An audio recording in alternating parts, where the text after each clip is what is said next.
রেলপথে নেশাজাতীয় পাচার বাণিজ্য জারি রেখেছে নেশা কারবারিরা। কখনো শুকনো গাঁজা তো কখনো মারণবেদী ড্রাগস।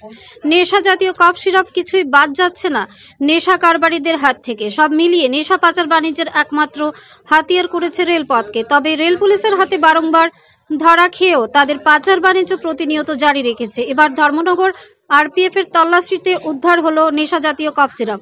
গতকাল ফিরোজপুর থেকে আগরতলা যাওয়ার পথে ত্রিপুরা সুন্দরী এক্সপ্রেসটি যখন রাত 9:30 নাগাদ ধর্মনগর স্টেশনে এসে প্রস্থান করে, সে সময় ট্রেনের কোচ নাম্বার GS 247206 থেকে আরপিএফ তল্লাশি চালিয়ে 6টি ব্যাগ থেকে মোট 557 বোতল নেশা জাতীয় কফ সিরাপ উদ্ধার করে।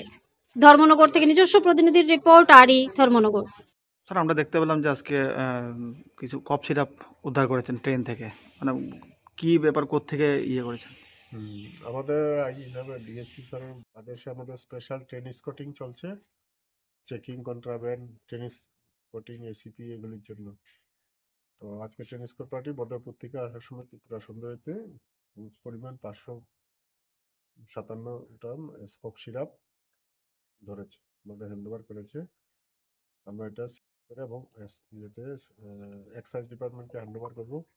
এরকম অপারেশন আমাদের কন্টিনিউ চলতে থাকবে। কাউকে কি আটক করতে পেরেছেন? আনক্লেম ধরা পড়েছে।